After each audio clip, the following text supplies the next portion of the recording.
Okay, I'll go ahead and call the meeting to order.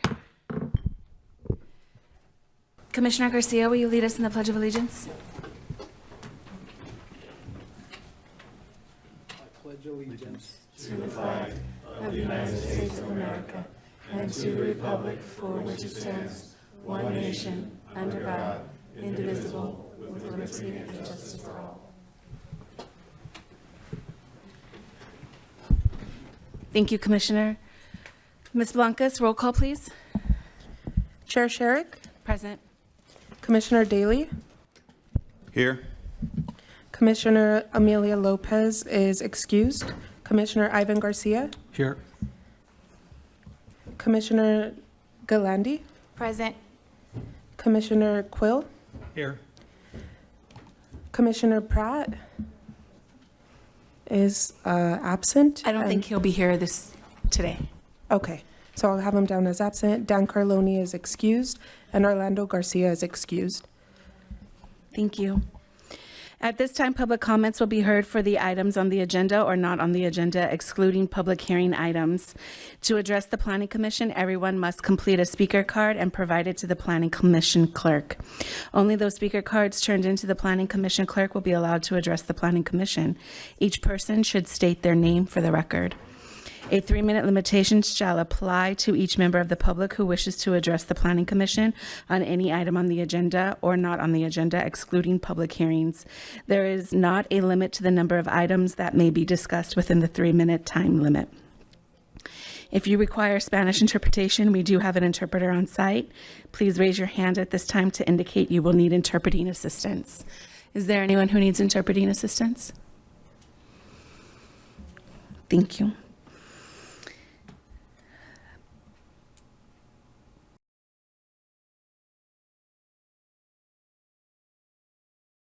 Buenas tardes a todos. El día de hoy tenemos interpretación disponible en esta reunión. Si ustedes, por favor, necesitan la interpretación, pueden acercarse hacia nosotros y también tenemos el equipo disponible en la parte de atrás por si ustedes quieren escuchar esta reunión en español.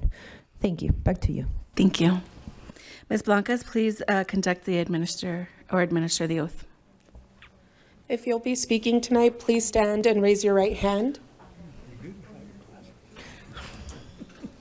Do you solemnly affirm that the testimony you're about to give before this body will be the truth, the whole truth, and nothing but the truth? If so, please say I do. Thank you. You may be seated. Is there anyone present who wishes to speak on an item that is not a public hearing? Hearing none, we'll move on to our consent calendar.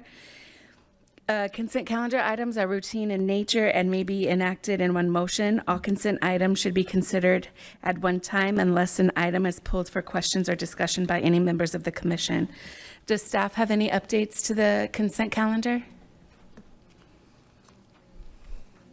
No? Hearing none, do any planning commissioners have requests to pull an item for questions or discussion? Hearing none, is there a motion to approve the consent calendar? Move consent. Is there a second? Second. Thank you. Chair Sherrick, Yes.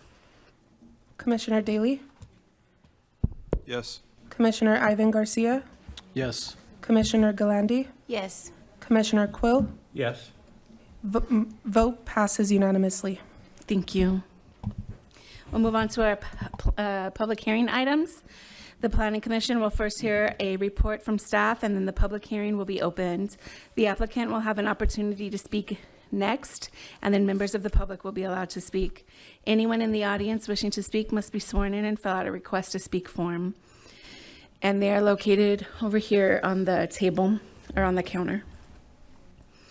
When your name is called, come forward and speak your name into the microphone. Say and spell your name for the taped record. After all have spoken, the applicant will be allowed to respond. The public hearing will then be closed and Planning Commission will begin deliberations and make a decision.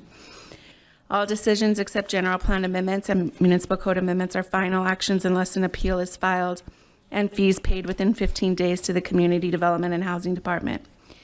If you challenge the resulting action of the Planning Commission in court, you may be limited to raising only those issues you or someone else raised in the public hearing that are described in this agenda or written correspondence delivered to the Community Development and Housing Department at or before the public hearing. Can we have the staff report for item number 2, please? Yes, Chair and Commissioners. Good evening. My name is Mike Rosales. I'm Senior Planner with the Planning Division for the City of San Bernardino. Item number 2 today is a recap of Conditional Use Permit 23-07. It was moved to this meeting because there was concerns. So the recap is the applicant, Timeless Assisted Living, Inc., is requesting the approval of Conditional Use Permit 23-07 to allow the conversion of an existing approximately 66,000 square foot building into a 115-room assisted living facility on approximately 3.96 acre site. So we had our aerial map. I think we cycled through most of the project. We had our landscape plans. Excuse me, Mr. Rosales, for the benefit of our new commissioner, can you give a little bit more detail as she wasn't here at the last one? So there was concerns about unpermitted, I was getting to that right now. Oh, So thank there's you. concerns about unpermitted construction for this project. So I think there was just a little miscommunication during the presentation. So there had been a building permit issued. It is in front of you if you want to look at it. Some of the concerns were for some of the plumbing that had been done. If you look at the very bottom of the scope of work, it does call out that scope of work. So inspections have occurred. The interior was inspected and meets code. The B permit hasn't been finalized, but it's in process, which you could see there. The CUP is administrative in nature, and the tenant improvements are allowed to occur with an approved building permit, as long as this, as the CUP is in process, as long as operations don't occur. So if the tenant improvements are happening at the same time concurrently as the CUP is processed, that's fine as long as there's no operations occurring, which is not happening. So any of the improvements that were there were cosmetic, which did not need a permit other than what is in front of you. They are working on finishing up that one. So they will not be in operations until they receive a C of O from the building division, which they will go out and do final inspections along with the planning division as well. So I also did put in front of you, there is a list of work that does not need a permit. If you just wanted to look at that, some of it was basic finished work like painting, tilling, and installing cabinets. That's a lot of the kind of stuff they did, a lot of cosmetic work. So a lot of electrical minor repairs don't need it. Anything portable for mechanical and gas doesn't need it. And then, of course, plumbing would need the permit that they did obtain. So the project conceptually meets all the development code standards, and the proper conditions of approval will mitigate any necessary changes so that the project is compliant and a benefit to the community rather than a nuisance. So here we have our floor plan. This is all conceptual. Other than the walk-in tubs that were on that permit, nothing else has been done that needs a permit. So we had our conceptual elevations. It's all just mostly paint. Even if they did change outside lighting, that still would not need a permit unless it was hardwired, which I do believe they have some electrical on there. Other than that, the landscaping's looking really nice. Here we have the site as stands as it is. We did have the building and safety department go out there along with the project planner, George. So this would be what the rendering looks like when it's completed.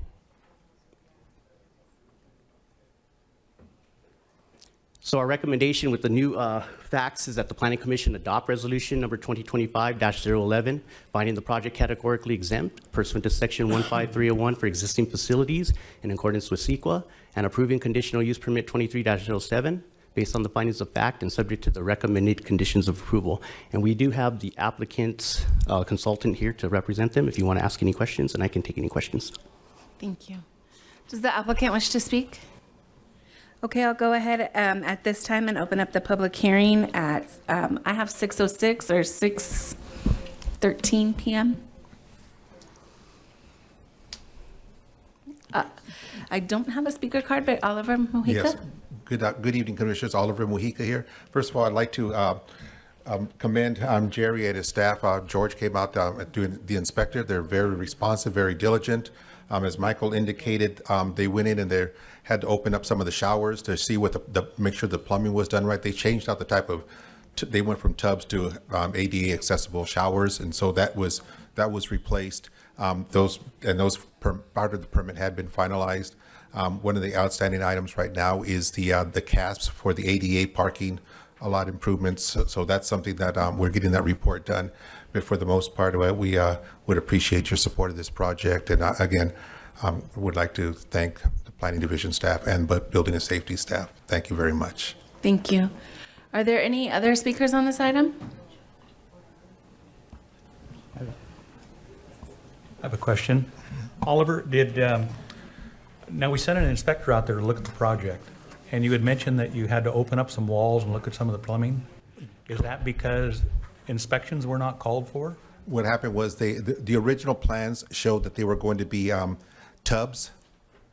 And so they went for the straight showers where they're flush with the floor kind of a thing. And so they had to relocate where the faucet was, where you walk into a tub this way, let's say, and the shower's on the end, right? Because of the configuration of the shower, ADA accessible, they relocated the shower head on this side. And so what they had to do was they had to go behind the wall this way, rip out the back of the wall so the plumbing could be seen from behind, make sure that it was done properly. And from under they had to tear the ceiling from there so they could look up to make sure that the plumbing was there. There's 4 levels, and so they did that. They spot checked several of the units along on each floor just to make sure that they were consistent in how that was done. And so that was the extent of that work. Did the inspector find any other inconsistencies with the project? No, they did not. Okay, thank you. You're welcome. Are there any other comments? Commissioner I had Garcia? a question. So the permit was issued in 2021. So 4 years later, I'd like to know when repairs were completed. I know this was probably a time during COVID.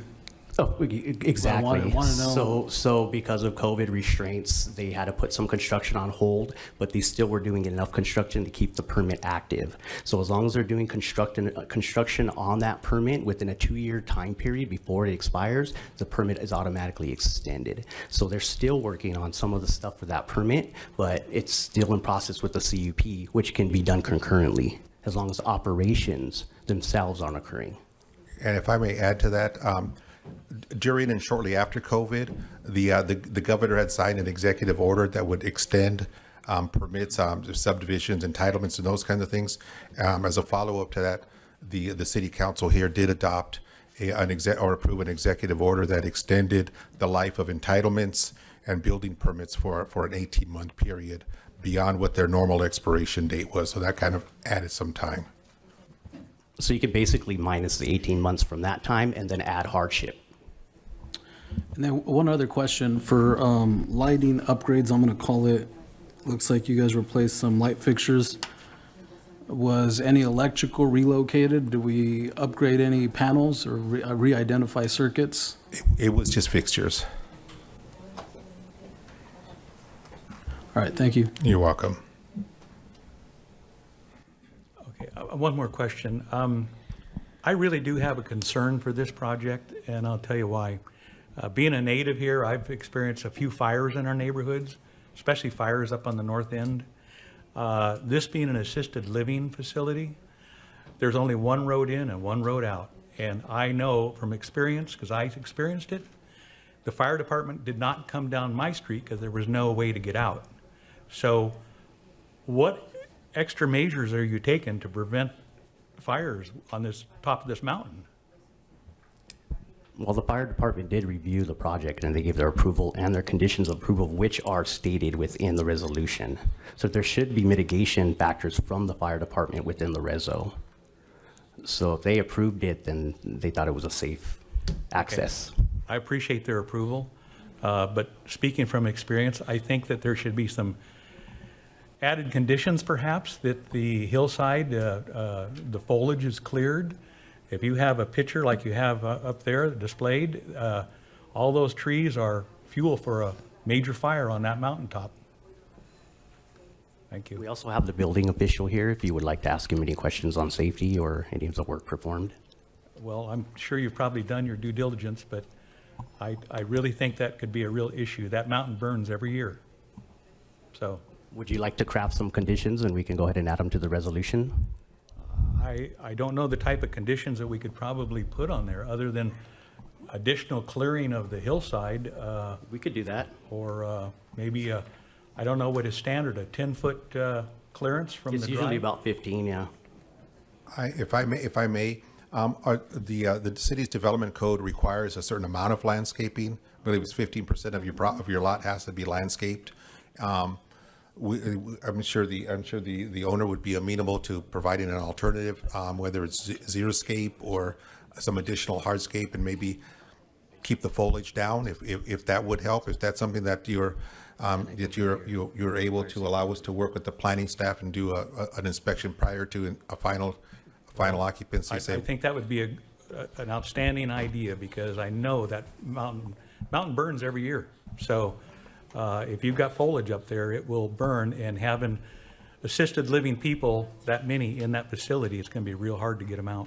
So we would maintain the planter areas, we'll say. So, whether it's the 15% is planter area, but we'll work with staff on what we put inside those planters to keep that density of foliage down. Maybe it should be something like that desert landscape with rock or We could do something along that. that line. We also have a condition in number 54 in the resolution that talks about the roadways and the cul-de-sac, and it also preludes to the fire safety overlay district. So we will have to follow the fire safety overlay district for design. So that will be addressed, but we can also add your condition as well.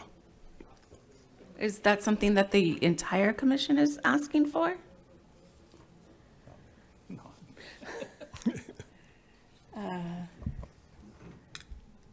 Okay.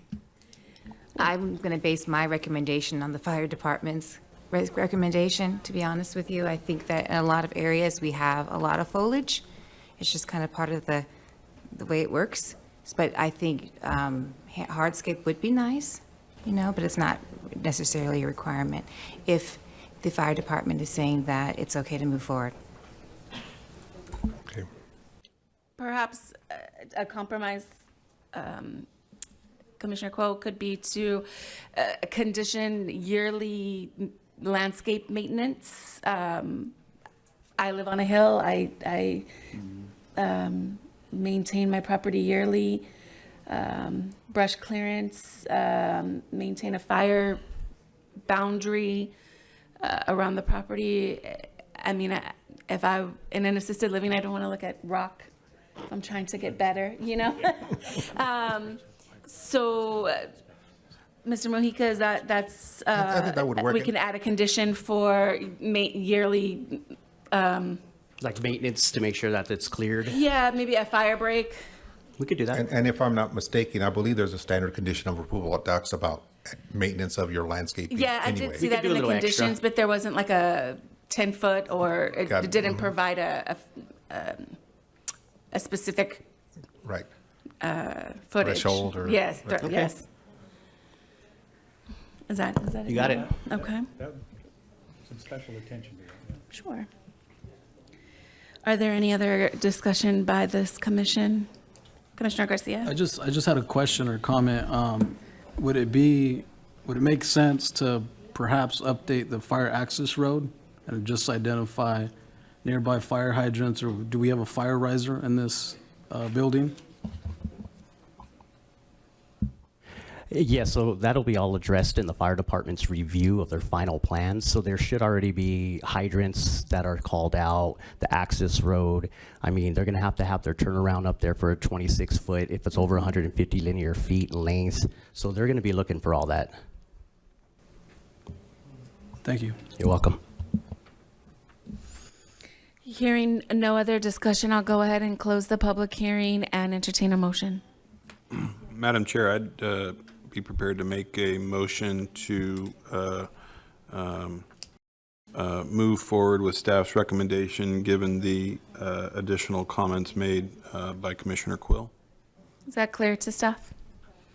Yes, it is. We will add the conditions. Thank you. Is there a second? I'll second that. Thank you. Roll call, please. Chair Sherrick, Yes. Vice Chair Quill, Yes. Commissioner Daly, Yes. Commissioner Ivan Garcia, Yes. Commissioner Galandi. Yes. Vote passes unanimously. Thank you. Thank you, everybody. Thank you, commissioners. Thank you, staff. Thank you. Item number 3.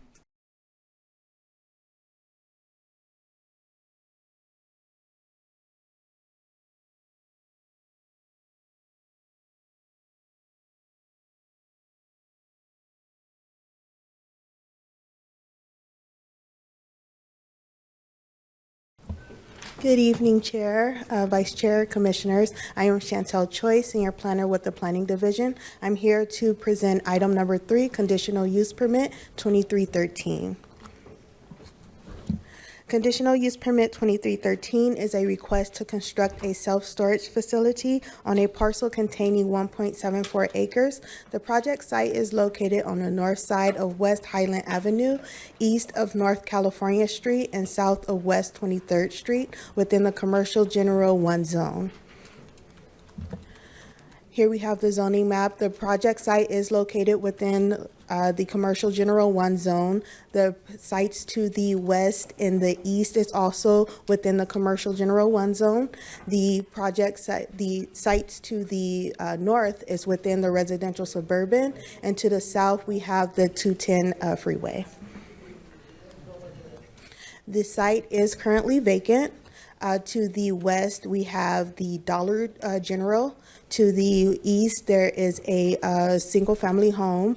To the north, it's a vacant site, and then to the south is the 210 freeway.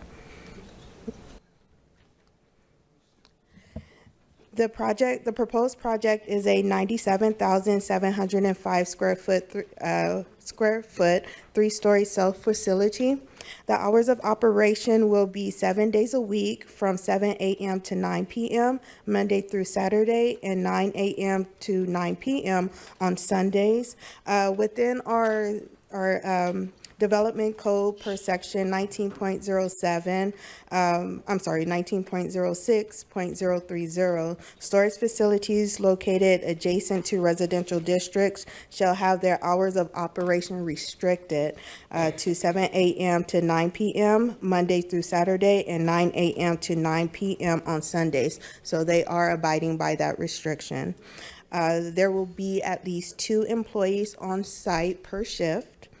The site will have ingress and egress access from one existing shared 38 feet wide driveway off of West 23rd Street, and direct ingress/egress access from one existing shared 53.5 feet wide driveway off of West Highland Avenue. There will be 11 parking stalls, which will include 1 ADA. The proposed height of the building will be 38 feet. Structures within the Commercial General 1 zone allows for a height increase if the project site abuts a freeway subject to the conditional use permit. So this site does abut a freeway. That's why it is going up to 38 feet. Here we have a picture of the site from West 23rd Street. You see that it is vacant. This will be from West Highland Avenue. Here we have the site plan. You see they will share access with the Dollar General to their site. They do have an access agreement. The site will be enclosed with 6-foot high block wall along West 23rd Street that will have vines just to mitigate any graffiti or anything like that. And also there will be 6-foot high wrought iron fencing around the west side and the south side of the facility. The landscaping, there will be landscaping within the site, trees, especially along the side that has the single-family home to the west. Here we have the floor plan. The ground floor is the only, they will only have outside access on the ground floor area. You see the outer storage areas will have the outside access, and there will also be interior access as well on the ground floor. On the second floor, it will be all interior. And also on the third floor, it will be all interior access. Here we have the elevations facing the north and south, and the west and east elevations. The staff recommends that the Planning Commission adopts resolution number 2025-016, finding the project categorically exempt pursuant to section 15332 and field development projects in accordance with the California Environmental Quality Act, and approving conditional use permit 23-13 based on the findings of facts and subject to the recommended conditions of approval. I did want to add in for our there was some changes it was a minor change to the resolution. So on page 3 of the resolution, that talks about the environmental determination, point number 4, where it says the determination of CEQA exemption reflects the independent judgment of the Development Environmental Review Committee. That was a mistake. It should read the Planning Commission. That concludes staff presentation. The applicant is here if you have any questions. Thank you. I'll go ahead and open the public hearing at 6:30. I have a speaker with Ben Jones, who represents the applicant. Thank you. Yes, I'm Ben Jones. Sorry. I'm Ben Jones. Thank you. I represent Store and Lock. We are the developers partnering with the owners of this parcel who are with us here tonight. We also have the architect with us as well to be able to answer any questions that you may have. Store and Lock, just as a point of reference, has been in business since 1979, has built 26 facilities in 4 states. 23 currently in operation. Over the years, we have sold off, I guess in the early years, sold off some of these projects.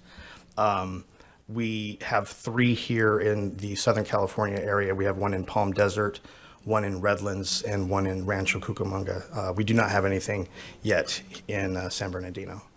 So with that, I'm open to answer any questions that you may have. Thank you. I also have a Spencer Hall representing the applicant. Is there any questions by the commission?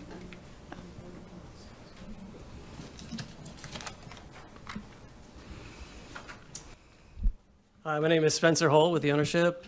Just to give a brief history on this land site, just because we've had a lot of workings in the city of San Bernardino.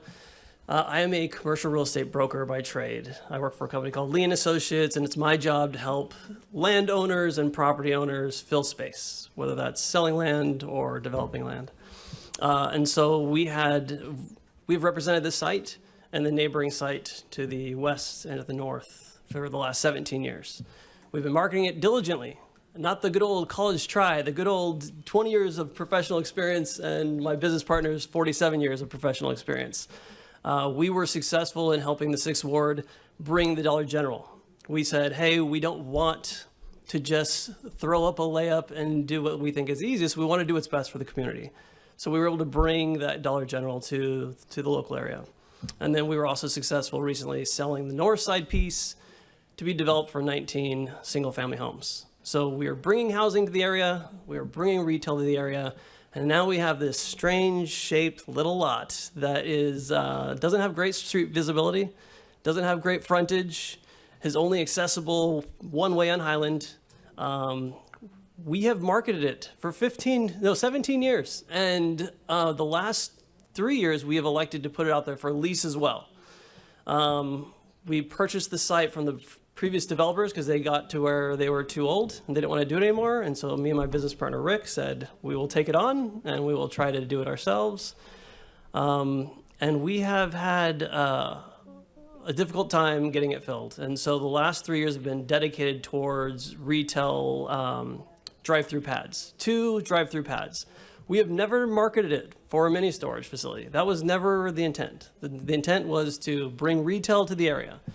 And we have been shot down. We have marketed to any famous retailer that you would like to add to the list. We have spoken with and discussed and tried to bring them to this community.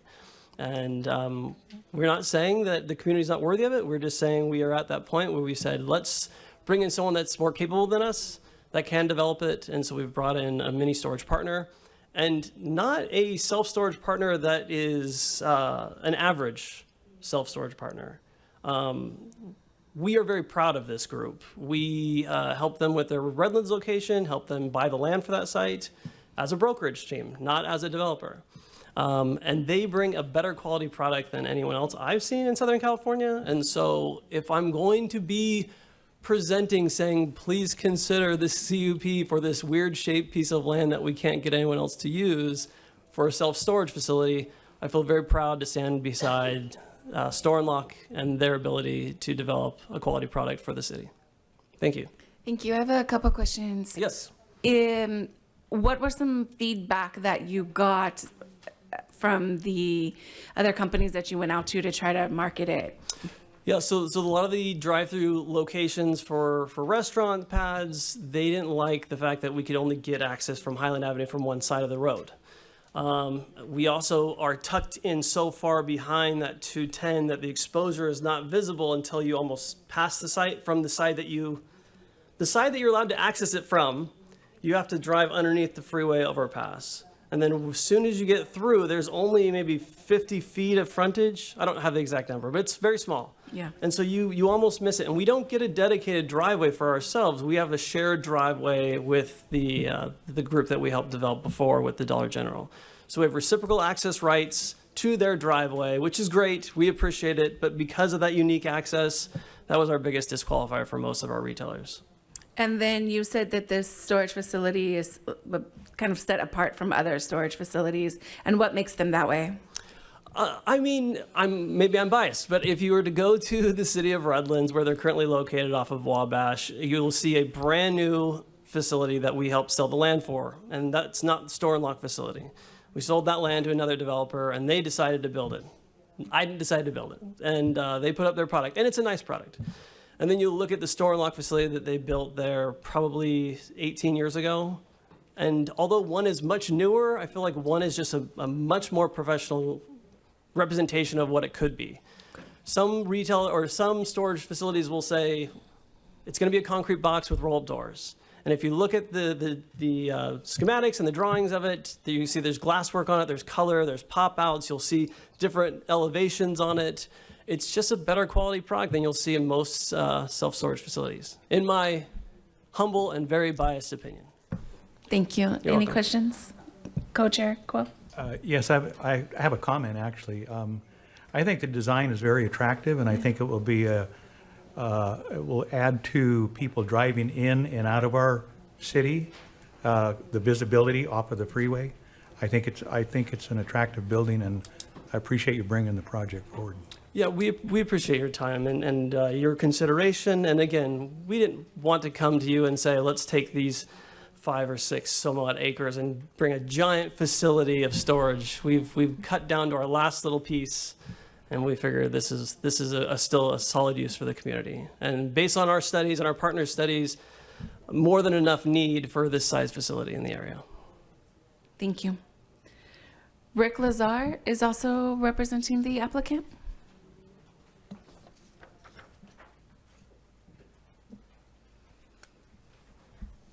Commissioners, thank you for allowing me to speak this evening, and I appreciate your time. I echo the comments of my business partner, Spencer. I wanted to give you just a little history of our family and the San Bernardino Valley. I'll keep it as brief as possible. In 1922, my father, that was a long time ago, my father came to San Bernardino from Egypt, and I miss him terribly. He was a great guy.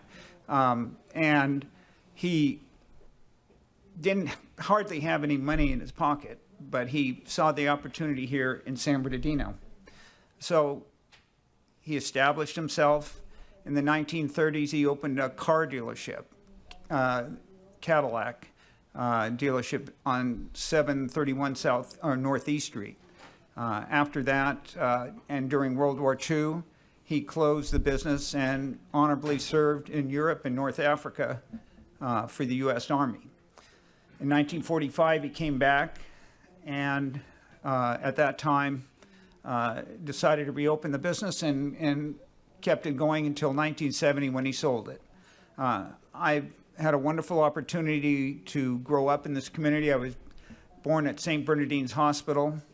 I went to local schools, and we've kept a presence now. If you think about it, it's now been 103 years of our family being in the San Bernardino Valley. We're not newcomers. We're not coming from some other community and then going back. We're here. We've made an investment. We own this property ourselves, and we have done our best. As Spencer Hall, my partner, mentioned, we've gone out of our way to find good retailers that want to go there. And again, we did bring in Dollar General. We did bring in the residential that hopefully be developed soon into 19 single-family lots. So we're very excited about the things that we're doing, and we're committed to the area. Member of the San Bernardino, longtime member of the San Bernardino Chamber of Commerce. And so we're committed to this community. I also am a commercial real estate broker, and Spencer and I both partner in transactions. And the vast majority of the deals that I do are located in San Bernardino. We just really are committed to this community. So I wanted to mention that, and it's no sense in me rehashing all the things that Spencer has said. I concur with those. We made our efforts. It's a very difficult site to be developed for any other type of use, and we've tried to minimize it and split it up in a way that we could honor the property with some retail, some residential, and for this project.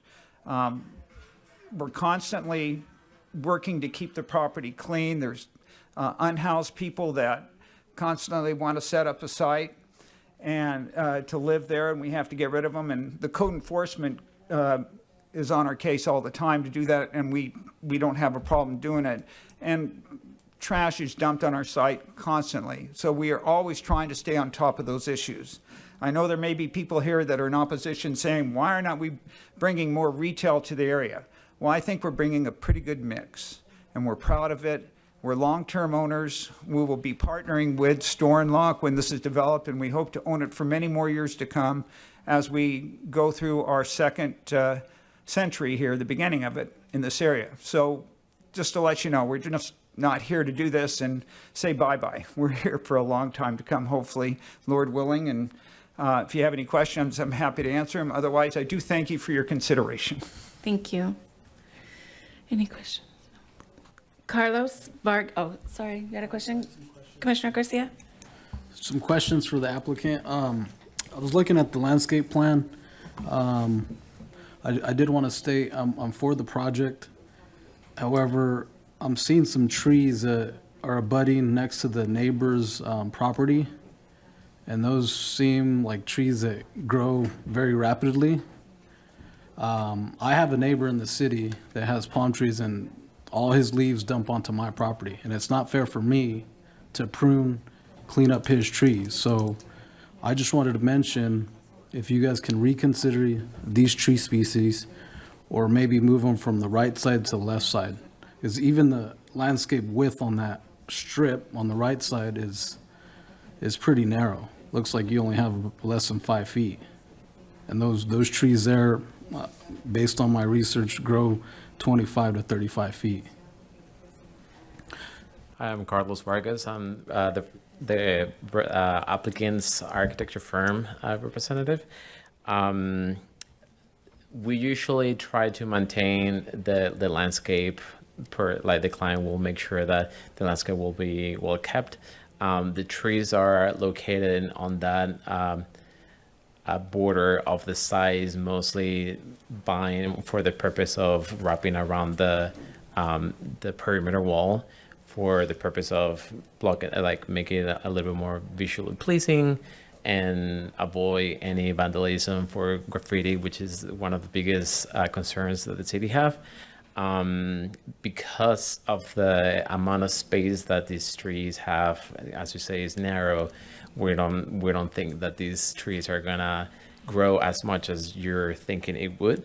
But if you feel more comfortable, we can take some conditions in regards to how maintaining this, and that those bordering plants are maintained and well kept within our property. So my question is, are you guys willing to reconsider the tree species, maybe go to a shorter height tree? We can, And- we can consider that. I know that the city have code requirements on the amount of landscaping and mostly on the setback. So I'm pretty sure we can work with the planning department to see what best works for, per your requests and what follows the code. And the other question is, does your plan detail show like a tree root barrier? Because I know there's a block wall there too. I'm kind of just trying to be a good neighbor to the neighbor. Yeah. Like I said, I live in the city, and a neighbor, it's my neighbor, he has palm trees, all kinds of trees. I have to go up there and prune his branches. They don't even belong to me. Yeah, once we get into the construction documents, we provide notes, or the landscape architect will provide notes in regards to root barriers. And if I believe, usually she selects plants, planting and trees that are not too abrasive in regards to how much it expands root-wise, because of not only the space, but the consideration of the limitation of the property. That's all I have. Thank you. Yep. Is there anything else you'd like to add? No, just present myself. I'm Carlos Vargas. I work with Magellan Architecture.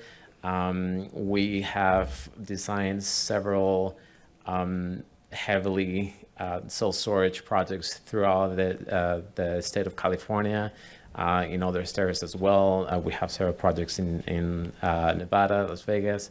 I'm the one personally designing the elevations, so I take proud of what I come with, or what with the purpose of not only change the perspective of what you think of self-storage when it's mentioned, because usually cities think of like the typical, like one story is just like roll up doors and that's it. But we're always trying to innovate, with keeping in mind the applicants or the clients' wishes of how much we can push. But I'm the one that will always push with the design and how the building looks and how it works within the site. As the previous speaker and the owner, the entry point was a challenge, so we always try to combine the design aspect with the functionality of the layout. Thank you, Mr. Vargas. You have another question? I just wanted to add, if I can add to the conditions of approval, to reconsider the tree species on that Can side. we go with the remaining speakers first? Yep. Thank you, Commissioner. Thank you. Dolores Armstead?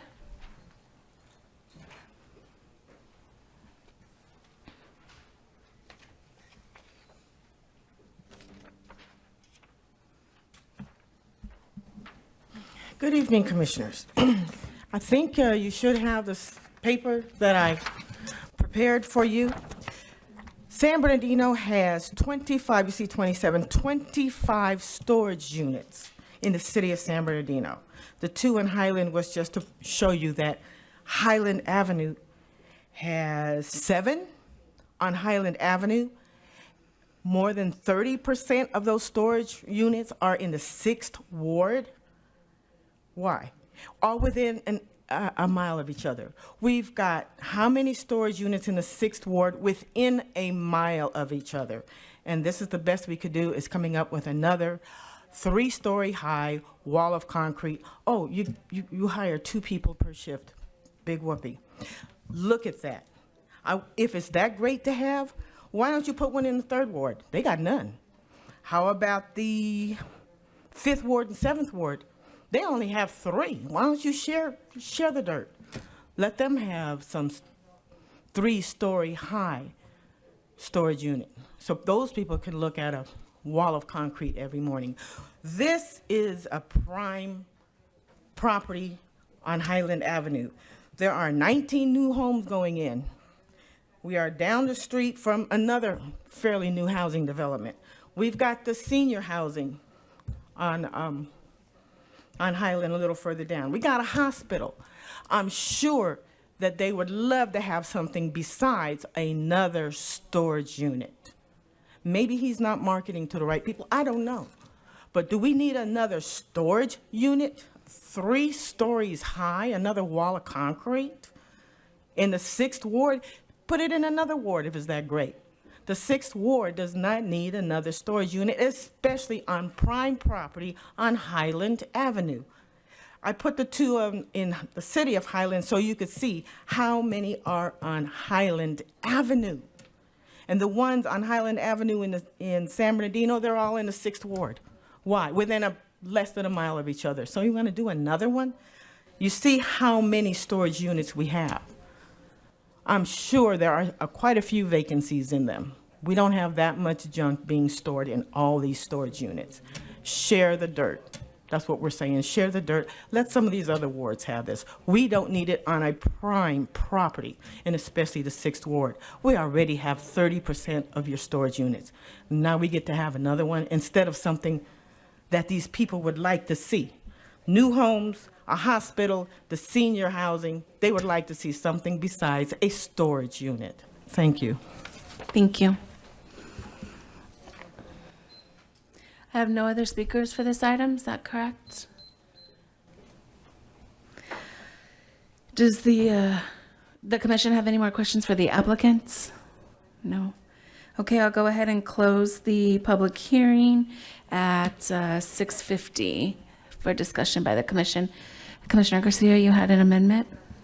Yeah, for conditions of approval, I'd like to recommend or suggest that we add a condition or revise one of the conditions of approvals to reconsider the tree species on the right side of the property. Do you have a particular tree species in mind? I'm not a landscape architect, but we'll have to defer to the professionals on that. I'm asking for a tree that doesn't grow as high as 25 feet or 35 feet. I know for our landscape requirements, when it's abutting homes, we do have what we call type A requirement, which is they would need to provide either small trees or large trees. For small trees, I believe it's 30 feet from each other with either a 6-foot high block wall or a 6-foot high hedge. So that's why we have the trees on the side. We don't have a condition as far as the type of trees. I know we do have I believe it's evergreen trees that we ask for, but it's not in our conditions of approval. So we can look at like different types of trees during the review. And I don't want to make this landscaping. complicated. I just want it to be reconsidered. Yeah, Again. Madam Chair, members of the Planning Commission, Commissioner Garcia, we have a palette we can work from. If it's a matter of just substituting the trees with trees that don't grow as high as 25 feet, is that the concern? We can definitely do that. And it seems like the applicants are more than willing to work with us on that regard. So we'll take care of it. Thank you. Thank you. Okay, is there any further discussion? I'll go ahead and entertain a motion at this time. I'd like to make a motion to accept staff's recommendation that the Planning Commission adopt resolution number 2025-016, approving conditional use permit 2313. I'll second. Chair Sherrick? Yes. Vice Chair Quill? Yes. Vice Chair Daly? Yes. Vice Chair Ivan Garcia? Yes. Vice Chair Galandi? Yes. Vote passes unanimously. Thank you. Item number 4, I think we're on? 4. 4.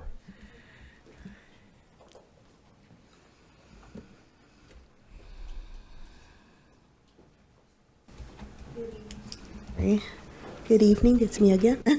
Good evening, I'm Chantel Choice with this senior planner with the City of San Bernardino Planning Division. I'm here to present item number 4, conditional use permit 23-14. Conditional use permit 23-14 is a request to develop a quick service restaurant with a drive-through on a parcel containing approximately 0.48 acres located on the southwest corner of West 2nd Street and former Bungalow Court within the Commercial General 1 and Transit Overlay District. The proposed project is within the Commercial General 1 zone. The sites to the east is also within the Commercial General 1. To the west, we have the 215 freeway. To the north is the Commercial Regional 1 zone. And to the south is the Central City South zone. The project site is currently vacant. It is surrounded by the commercial center that encompasses Ross and also Dee Dee's Discount. We have to the west, the 215 freeway. To the property to the east is also a shopping center. To the north is a car dealership, and to the south, we have different offices and other commercial uses. The proposed project, just to give a background, the project site was approved for a conditional use permit on October 11th, 2022. The Planning Commission approved conditional use permit 21-04, allowing the development of a drive-through restaurant, The Habit Burger. Since the approval of the conditional use permit 21-04, the applicant/owner has decided not to move forward with the project. Since the project site was previously entitled to allow the development of a drive-through restaurant, a modification to the previous conditional use permit is needed since the operator and the establishment of the building and the site layout have changed. The proposed project will consist of a 950 square foot quick service restaurant with drive-through. Operations will be 7 days a week, 5 a.m. to 11 p.m. There will be 3 to 4 employees per shift, with 1 dedicated for traffic control. The site will have ingress access to drive-through lanes from one 24.5-foot wide driveway. Direct ingress will be from one 12-foot wide driveway, and direct ingress and egress access from one 26-foot wide driveway. There will be 2 drive-through lanes for ordering. Here we have the site looking from West 2nd Street. The site is currently vacant.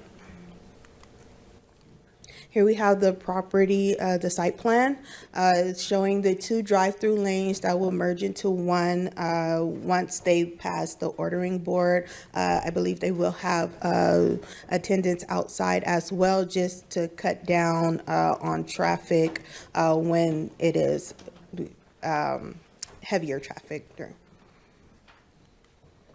The site will have landscaping throughout with trees, plants. Also, there will be a buffer of plant materials between the sidewalk and the patio area along 2nd Street. Here we have elevations facing the north and the south. The north will be facing 2nd Street. The south will be facing towards this shopping center. Here we have the west and the east elevations.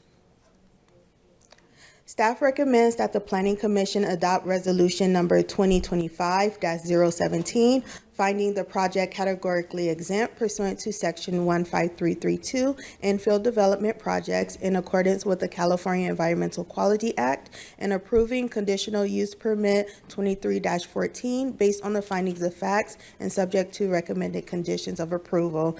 I also have a correction to the resolution, like the previous project. On page 3 of the resolution for the environmental determination, number 4, it reads, the determination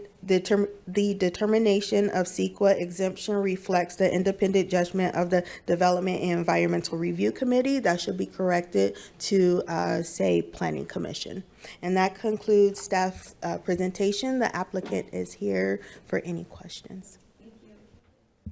Thank you, Chantal. I'll go ahead and open up the public hearing at 6:57 p.m. If the applicants would like to speak, I don't have a speaker card.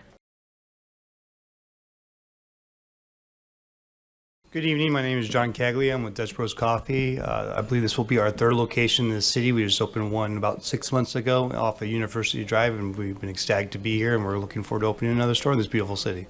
Thank you. Thank you. Was there any questions by the commissioners? We'll start with Commissioner Daly. Thank you. So the site, I'm very familiar with the site. So the main ingress and egress is going to be off of Second Street, right?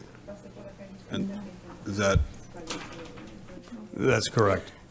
What kind of improvements to that street? What is the name of that street? So that is former Bungalow Court. It was vacated. So portions of that section, it does belong to the property now, and that's where the main ingress and egress will be. So what kind of improvements to that vacated road are going to be made to accommodate the development? So they did push out the site, so there will be, the site was pushed out further, so it did take up some of the portions of the street. It still meets the requirements for access, but that's what was modified. Are you talking about like road, Casey? Like, is the road going to be? Yeah, like the road condition itself. I'm looking at a picture of a map. Thank you, Commissioner. Okay. That's not a very well-maintained strip of asphalt, particularly when you're cutting around the back end of the parking lot, going to the those shops that are, I guess, on the southern side of the site.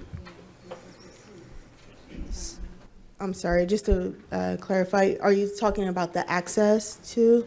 Yes. Okay, so are you talking right along here? That's Okay. exactly what I'm So talking yeah, about. we did talk with, have a meeting actually with the fire department, because yes, when they did go into the, take up their property when they vacated, when they did expand their property, that did become more narrow. So for that, if I could go back to, so there is still access to to the rest of the shopping center. There will still be drive lanes right where you were seeing that small pinch. We did require that to be a exit so that, and it will have the signs just so no one won't enter. So it will be easier for if fire needed to access those buildings, that they will be able to exit out of there. Okay. Madam Chair, Commissioner Daly, to answer your question, the Public Works Department has some conditions of approval as far as if you go to condition, I don't know if you have your agenda with you. Condition number in Resolution 2025-017, condition number 42 talks about on-site street improvements and dedications, and it kind of goes from there. So there are some requirements that may address some of the concerns that you may have, and I think that's probably where you were going with this, is there are some conditions related to that, so. Looks like there's some rehab, Casey. Okay, wonderful. Thank you. And then my understanding is also there will be a concrete median on Second Street to prevent illegal left-hand turns. Right. Yes. Instead of just the painting. Any other questions for the applicant or staff? Commissioner? I have a question. Will this also include a walk-up window? Yes, all of our stores are primarily drive-through, but we do have a window for customers that do want to walk up. But primarily, our business is about 85% drive-through, 15% walk-up, yes. Okay, thank you. Thank you. Any other questions? Any other comments? No? At this time, I'll go ahead and close the public hearing at 7:02 p.m. and entertain a motion. Madam Chair, I'll move staff's recommendation. I just wanted to provide or give a comment. Sure. Thanks to the staff for, I like the ingress and egress for this location, and then the trash enclosure is great. Thank you. Do I have a second? I'll second. Thank you. Chair Sherrick? Yes. Vice Chair Quill? Yes. Commissioner Daly? Yes. Commissioner Ivan Garcia? Yes. Commissioner Galandi? Yes. Vote passes unanimously. Thank you. Item 5? Thank you.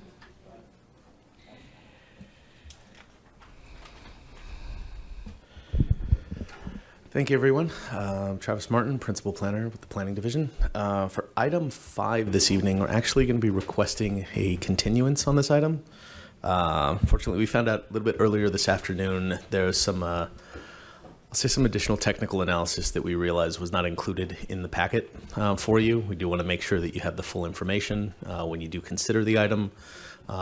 We have spoken to the applicant about this as well. They did concur with the continuance.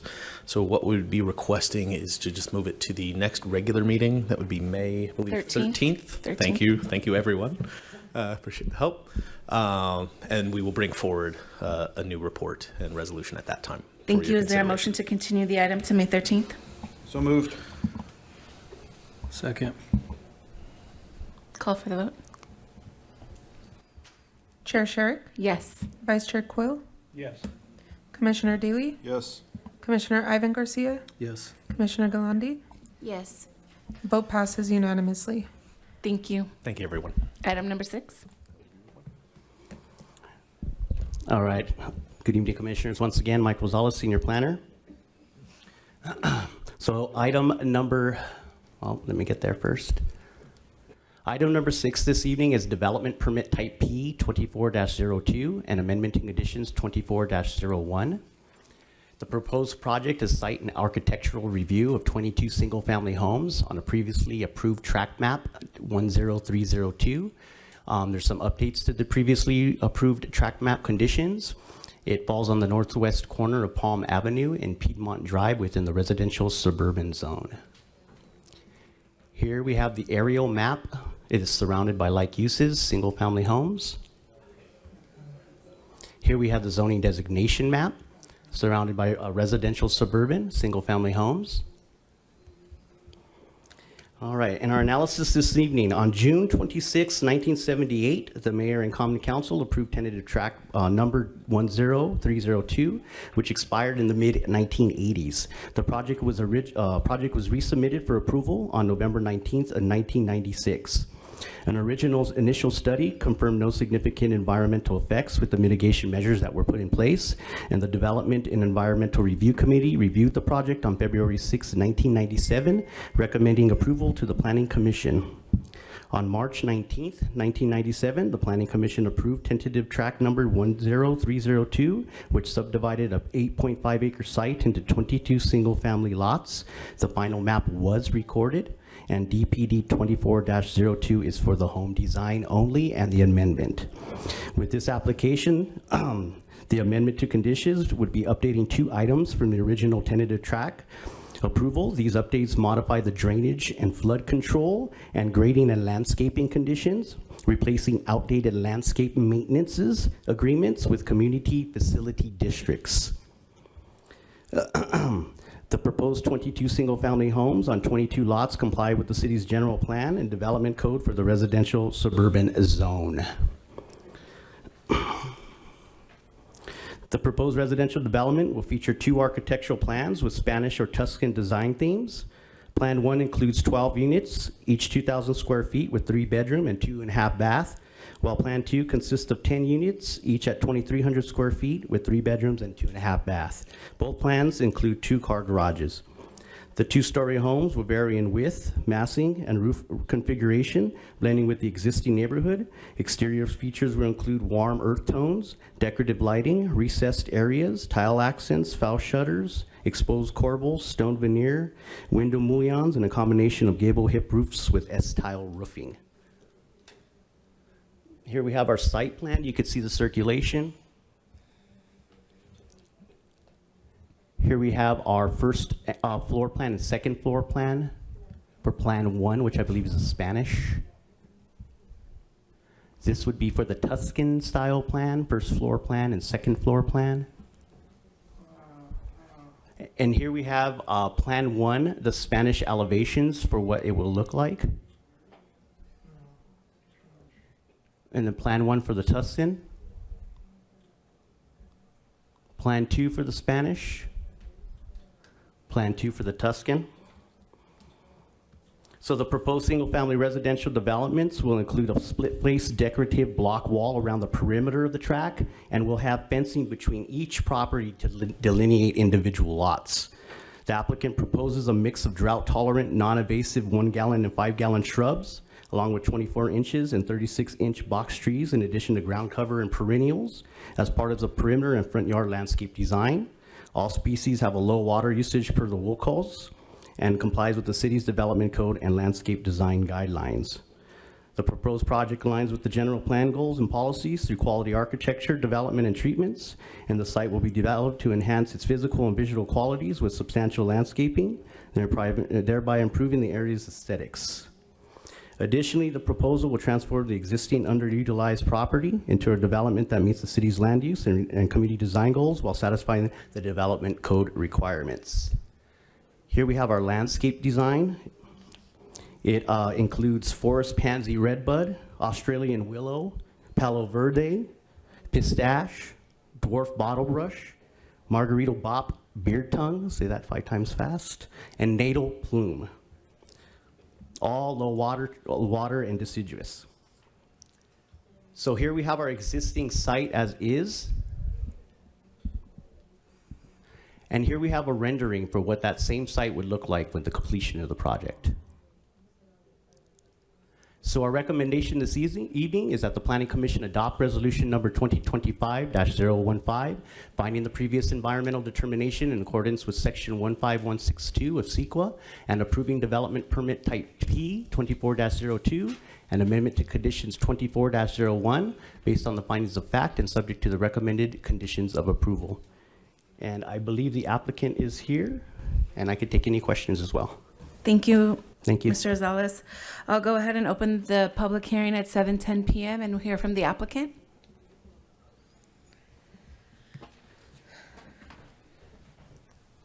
Hello, Brian Kane with Monte Vista Homes. We agree with the conditions as presented, and I'm available for any questions. Thank you. I'll go ahead and take our first public speaker, Dolores Armstead. Okay, we'll go ahead and move to Reginald.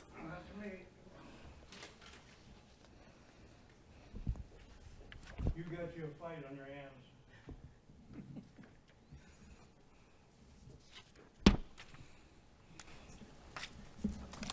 Good evening, Commission. I'm Reginald Sellis, born and raised in this valley. I'm 88 years old. I've seen a lot of conditions going on in that property out there. This isn't the first time somebody's tried to develop the property. We've gone through lots when they put 2- and 3-story houses wanted back there, and they were denied because how would you like to be doing something in your bedroom and you forgot to close the blinds or something like that, and some idiot sitting out of this 3rd story there watching everything you do? I don't think any of you would like that. Not a bit of it. If it was your wife, your mother, your kids, or whatever it is, that would not be. So we don't need these 3-story concoction or 2-story concoction along on that property. A single-story house might be acceptable. And besides, they need to build the bridge out of concrete and steel reinforcement across Piedmont, because the water that runs up above, runs down the hill from up above, feeds right into that Baldrige Canyon Creek. And I've seen it go from about 5 feet across to now over 10 or 12 feet. So it needs to be, and that means no honeydew type of construction of, shall we say, a galvanized pipe and packs with dirt and asphalt on top. That's a really cheesy way of trying to do things. Now, so that's my main concern is, and also, how about the easement behind the property down the south end of it? Everybody, there's 5 telephone poles that run through up there. They feed the electric and the cable and the telephone service to all those houses along that perimeter. Now, number two, another thing is, if it gets approved, and I hope it doesn't, is that when they dig and excavate the land, they're going to have to dig in on a level basis from the south end of the property to the north and have a rise for the next one down the line. Because it's my house, which is built right in the middle of the bottom down there. I've got an 8-foot drop from the property above to my house. I had to build a retaining wall that's 4 feet tall to accumulate all the dirt so it wouldn't come in. And each time they excavated the ground up there or retilled it for weed control, the dirt got pushed further south. Thank and you, put Reginald. more weight on my retaining wall. Thank you. Your time is up. Well, then but these things need to be considered. Thank you. They cut into the land to develop it. Thank you. Take the time to table it. Thank you. Our next speaker is Pamela Johnson.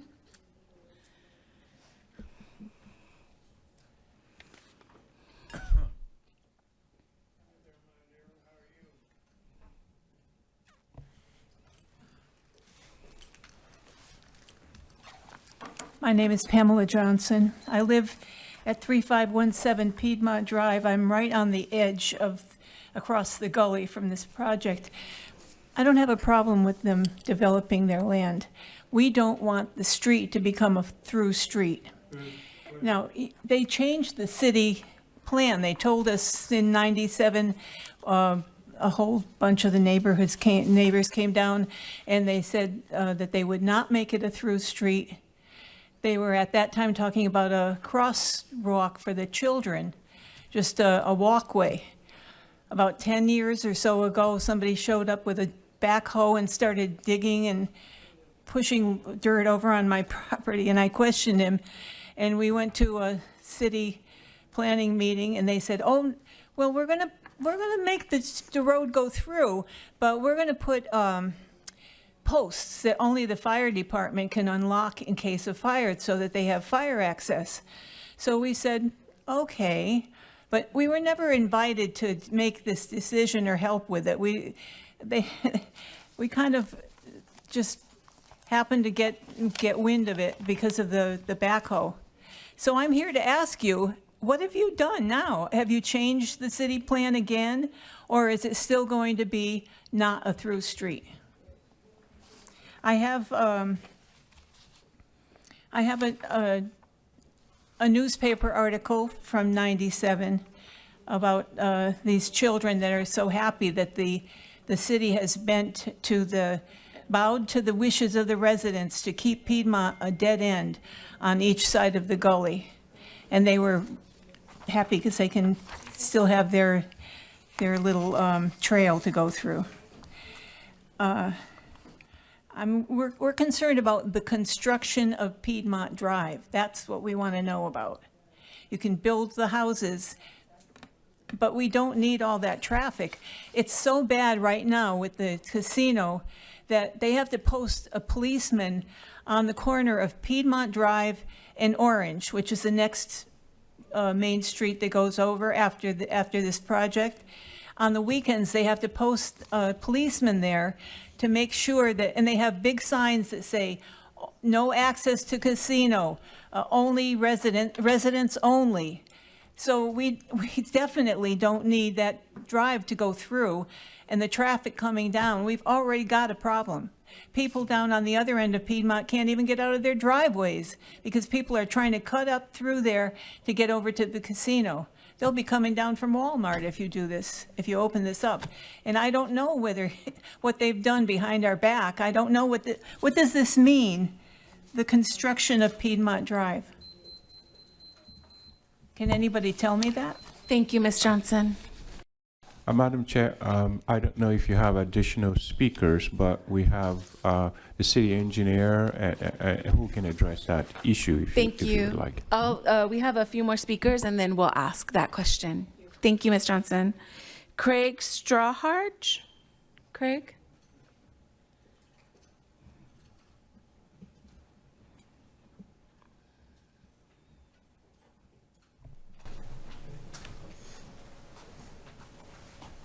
Hello, my name is Craig Strawbridge. Strawbridge, thank you. Yeah.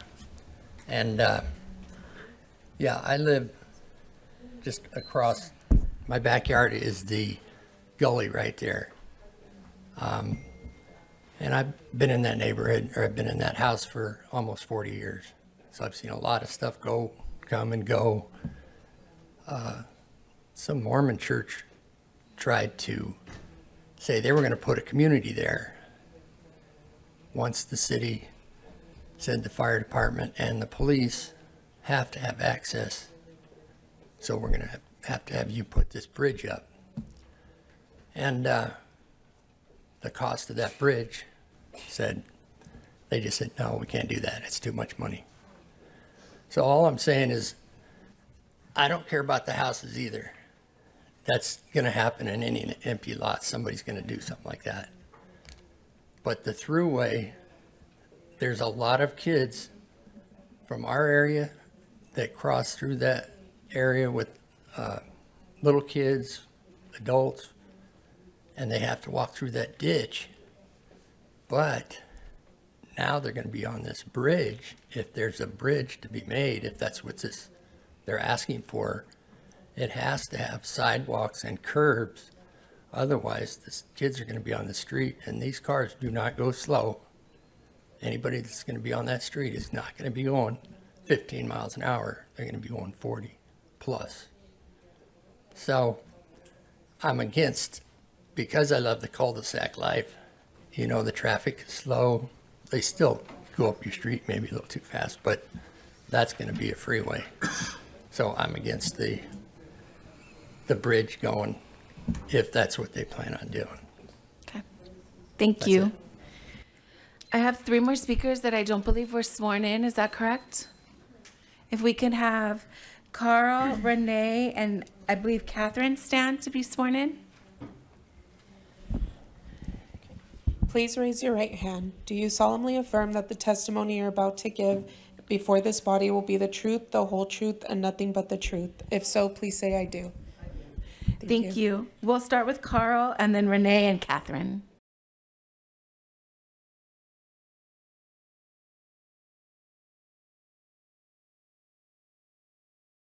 Good evening, board. My name is Carl Jones. I live at 2876 Cole Avenue, neighbor of Craig down the street. This has been bothering me because there's a lot of drainage with the weather changing like it is. That road, that gully enlarges and sometimes it diminishes, but it also, I believe that belongs to the county because that's a flood control issue. The drainage from those mountains come down through that area all the time. And I don't think a bridge is going to help it, but like my friend said, I don't care about the homes, but I care about that gullyway because it not only helps the wildlife that come through there, possums, coyotes, all that come through there, but the families in this area walk their dogs, ride their bikes, all this come through this area, whichever way they come through it, but they come through it.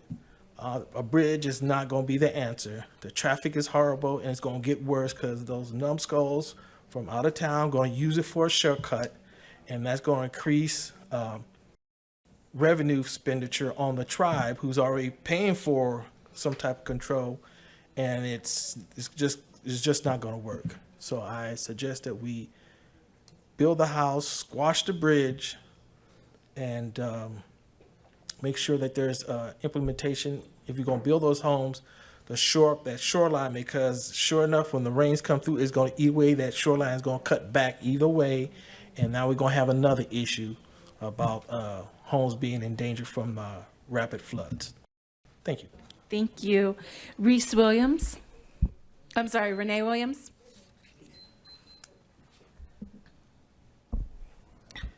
I'm here today to voice my strong opposition to the proposed development of the new homes.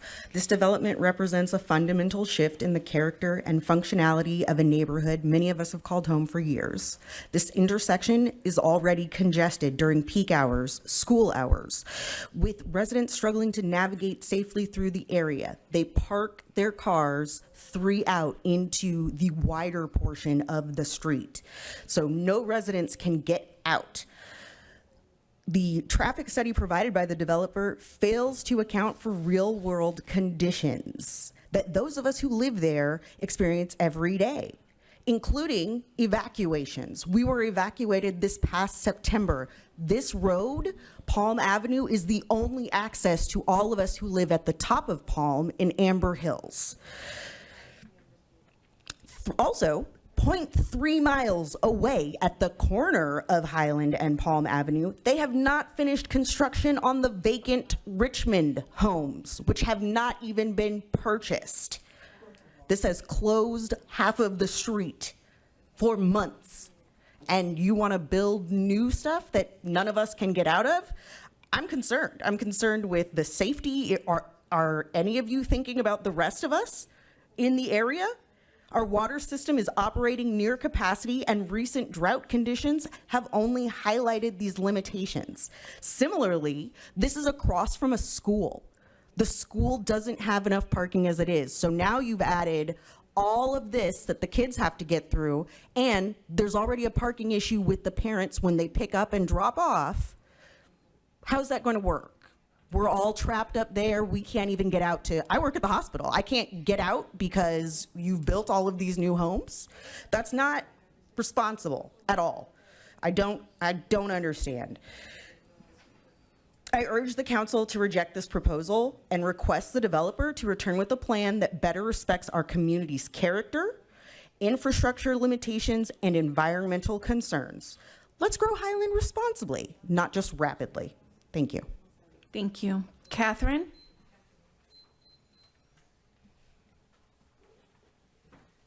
Hello, I'm Catherine Irvin, 3705 Holly Vista Drive. I'm on the Palm Avenue side. In addition to all that my neighbors and friends have stated, I'm going to respectfully request that you not adopt 2025-015. The environmental impact study is from 1997, before the San Manuel developed the land above Amber Hills. So there is currently development well north of this project that is likely to impact, as my neighbor has said, the water flow in the area. In addition, there is no, in the current plan, there is no bridge, or there is a bridge, but we're talking about the exit for those of us north of Piedmont. There are 9 streets north of Piedmont that have no exit except Palm Avenue. It has been, the area has been declared part of the fire hazard severity zone per the state fire marshal. That means the likelihood of there being a severe fire and our being evacuated is severe. So we'd like some consideration for those factors, and we would like to humbly request that a review be redone, that I don't think the current study accurately reflects the climate or the environment that's going to impact this development. Thank you. And then we have representatives from Public Works.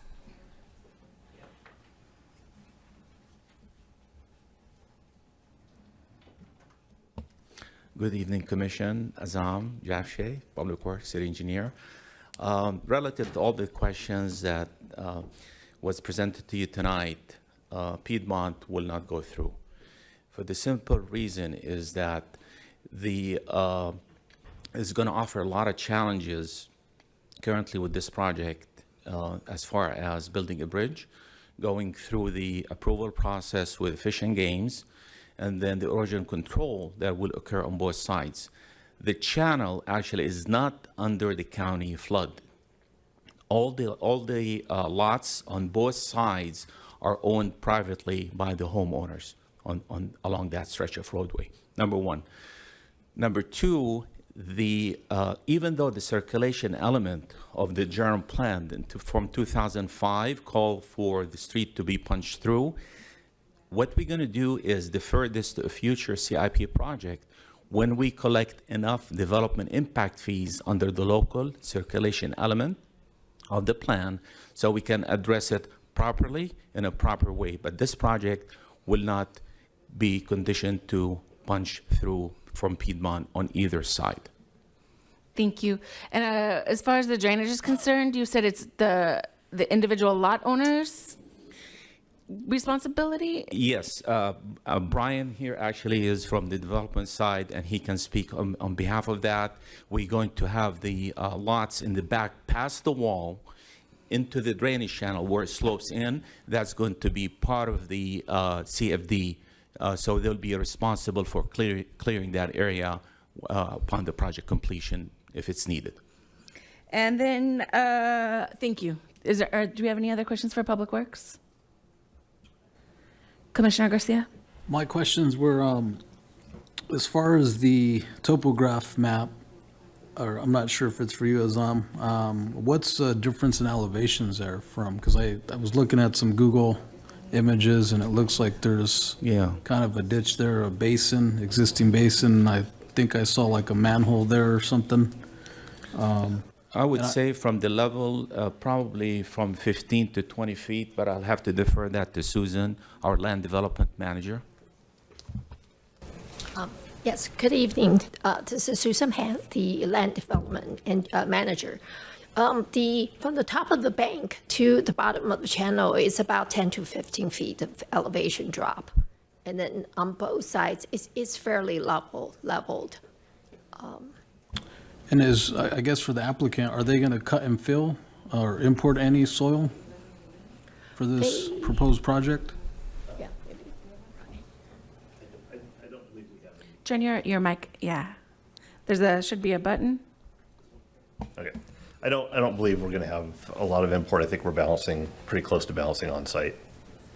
And like Susan was saying, on the other side, the existing homes on the other side of the gully, we're going to be, pretty even with them.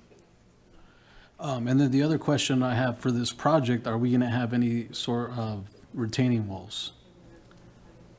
There will be a few, I think it's 2 lots. We've got some retaining walls.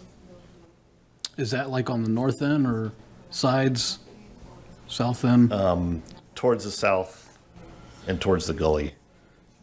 The 2 lots, first 2 lots, I guess I'd say on the left-hand side. So no, go up, left. Right there. Okay. Those 2 have a short retaining, no, sorry. I was watching your finger, not the pointer. If you could drop the pointer down. Right there, there's just a little retaining wall right there at the bottom of the slope. Not tall. And then just my last question, how far away is the San Andreas fault line from this project, roughly? 2.5 miles, not even 2.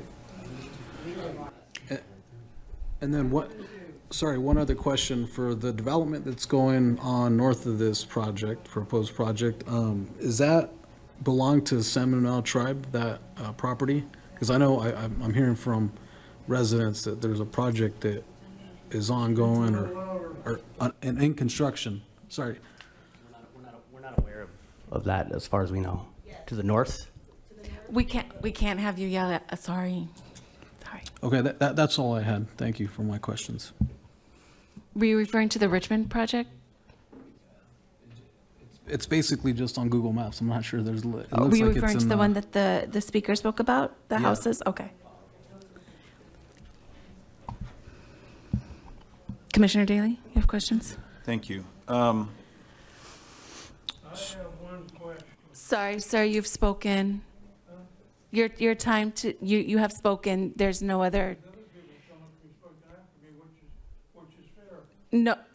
No, sir.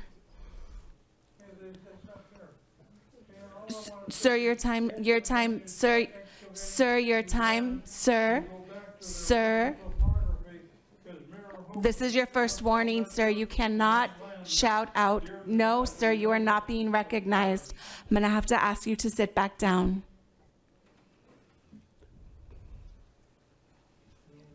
Thank you. Sorry, Commissioner Daley? No problem. Thank you. I guess maybe I need to better understand this. I'm having a hard time understanding how something from 1997 is coming back in front of us, and it doesn't seem like there's been any substantive evaluation or review or you know, in like 30 years. So with the map's approval, the environmental was done concurrently. So they already looked at the 22 lots for the development in the future. So are we, once, the- so you're, once so just so I'm clear, so if I get an environmental clearance done 30 years ago, that's still good right now? if your map was finalized, correct. If my what? If your final tract map was finalized with the county of San Bernardino, then yes, it would be. Madam Chair, Commissioner Daly, what is actually before you this evening is not the track map itself. Yeah. It's the design of the proposed homes. So these lots were approved and the map was recorded. However, the construction hadn't taken place up to now. So whatever was approved is still as it was when it was approved back in 1997. Now that this item has been, the applicant is moving forward with proposed construction, the Planning Commission's review this evening has to do a lot with the design of the homes. It's the design and the CFD, correct? Right. Correct, the amendment. I guess it's a track map that has been approved for like 30 years. It's hard for me to wrap my head around that because there's everything has a time limit, everything has a statute of limitations, and a track map from 1997, I don't think anybody can argue that the environmental conditions have changed in the area in that time. And I realize, we're supposed to be looking at the architectural side of it, so I can understand that. Just as a comment, it just seems odd to me that a track map that's 30 years old is still active and we're still reviewing projects that come from it. So that's all. If I may, Commissioner, just to try to give it my go. The map itself, as Gabriel was explaining, has been recorded. So that is not one parcel out there anymore as it originally was. It is the 22 individual lots, the right-of-way for the road, or, within the neighborhood that exists. So that project is done. This is a separate action. The reference to the map is just more or less background on the project. It's just like any other neighborhood. We're not. Is that part of the MAP Act, right? When Yes, so it was recorded? all processed Yes. through that. It was Part of the MAP Act, yeah. just like with the development, as it were. If this gets approved or any of the other projects we've approved, once they're built, that's the action that we've approved. That item is now done. It exists for the record. Same thing with the map. The only action back when the map was approved was to get, the thing recorded, to get these lots subdivided. That has been completed. So we're not necessarily going back and reconsidering this map, simply providing that detail as part of the record of the project. Yeah. Madam Chair, Commissioner Daly, I do understand your concern because in your mind, you're thinking, and rightfully so, that this is a map that was approved in 1997. Why are we just bringing the design of it up in 2024? That is a good question. Whether you are also considering whether or not there's some kind of a sunset clause on the length of the validity of a map that was approved in 1997. Unfortunately, the map does not expire unless the map was never recorded in the first place. Then we would not have gone through the renewals and the extensions and so on and so forth. So as it stands, the map is in good standing. It's just so happens that with the timing of it, this is where we are today. All right. Thank you for that explanation. So I have a couple other questions if I can. So then can we talk about the Piedmont connection or lack thereof?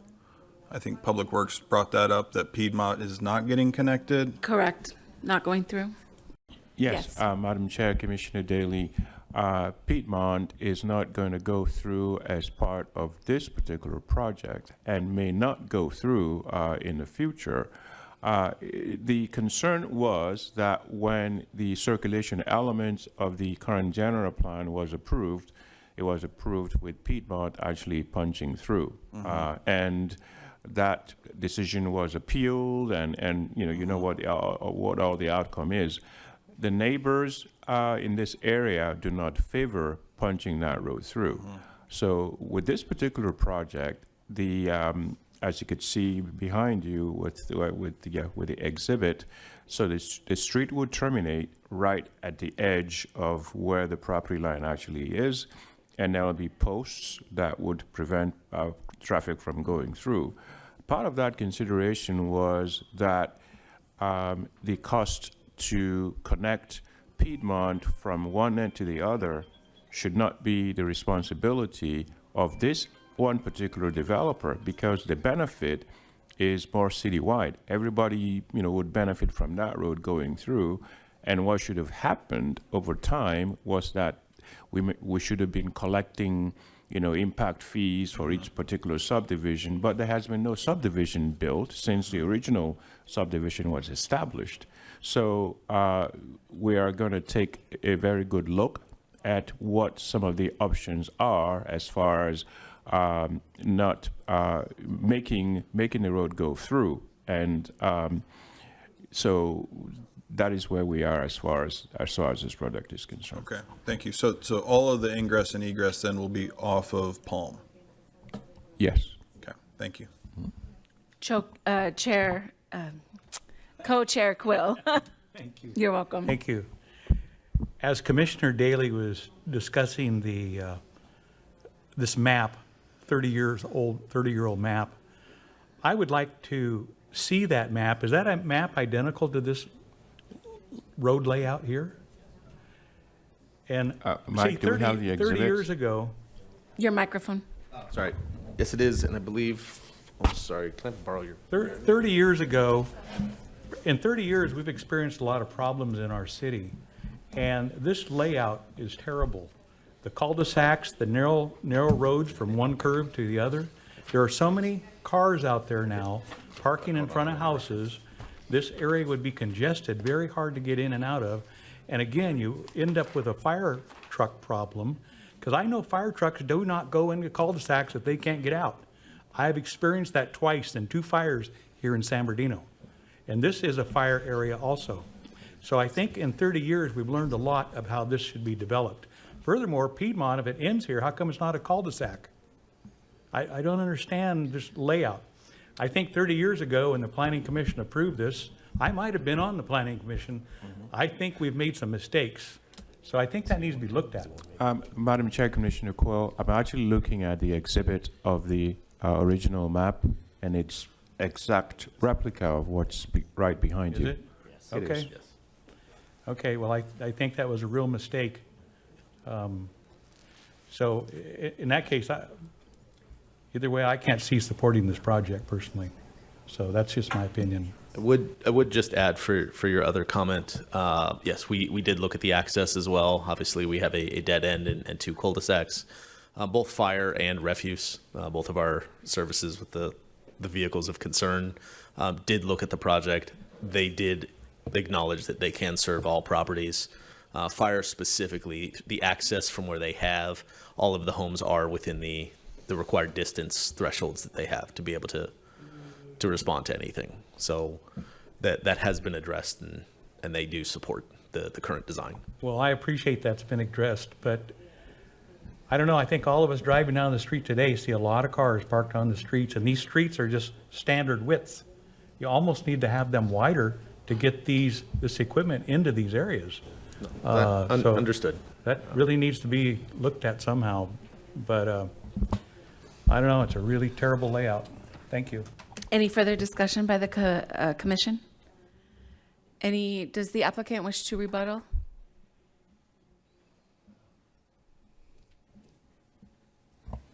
Yeah, just to the comment about the street widths, if the city wants wider street widths, they need to change their standards.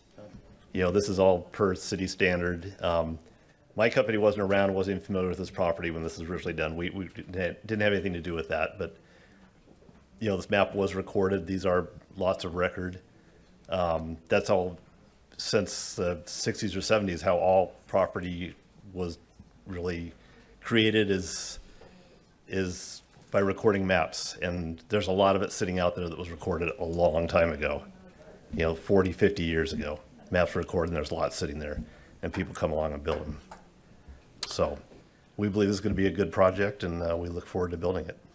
Thank you. A question, how wide are these proposed streets? And I don't recall off the top of my head. I believe they're in the conditions. I don't have the map in front of me. It is in the conditions, yeah. Yeah. And Piedmont is the same width as the entire length of Piedmont. It's identical.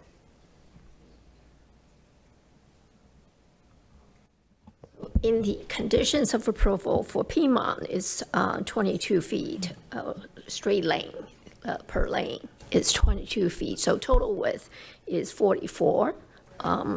And the fire department, their minimum street width is 26 feet. So we have 44 feet here.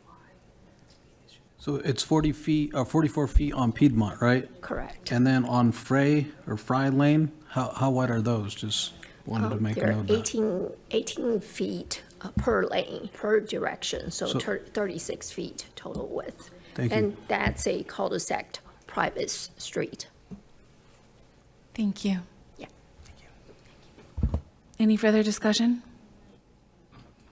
Hearing none, I'll go ahead and close the public hearing at 7:44 PM and entertain a motion. For clarification, staff, the motion is the design of the homes and entering the CFD. That is correct, Chair. Thank you. I'll Mike, enter- Madam Chair, could you, Mr. Rosales, could you please repeat the recommendation on this particular project, please? Thank you. So our recommendation this evening is that the Planning Commission adopt resolution number 2025-015, finding the previous environmental determination in accordance with section 15162 of the California Environmental Quality Act and approving development permit type P 24-02 and amendment to conditions 24-01 based on the findings of fact and subject to the recommended conditions of approval. Thank you, Mr. Rosales. Thank you. Madam Chair, I'll move staff recommendation. Thank you. Is there a second? I'll second. Thank you. Can we call for the vote? Yes. Chair Sherrick? Yes. Vice Chair Quill? No. Commissioner Daly? Yes. Commissioner Ivan Garcia? Yes. Commissioner Yes. Galandi? Yes. Thank you. Vote passes 4-1. Thank you, Commissioners. Thank you. I believe that was our last staff report. Is that correct? Oh, we have one more. We have one more.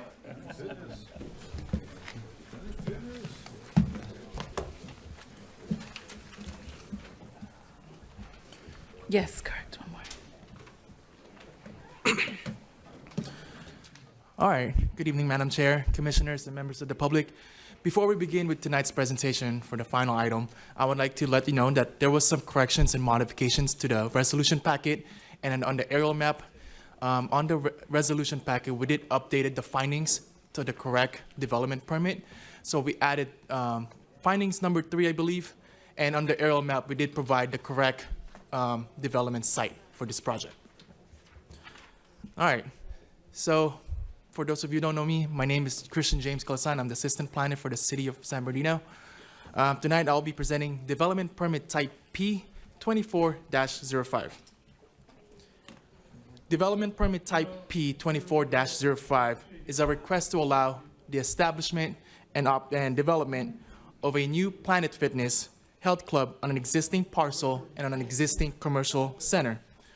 This project is located at 112 West 40th Street on the northwest corner of North Sierra Way and West 40th Street.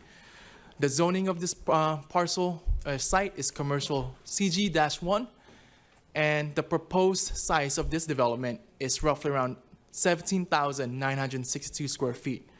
And it is also a part of a bigger commercial center, and this parcel alone is 1.28 acres. To give a short background, this vacant pad used to have 3 commercial buildings.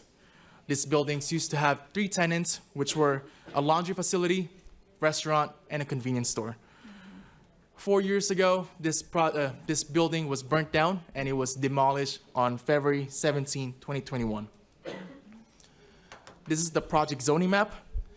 The location of the site is pointed on the map. As you guys can see, it is commercial general CG-1. On the western side of the property is residential suburban, which is RS zone, and on the northern property is a residential high, which is an existing apartment complex.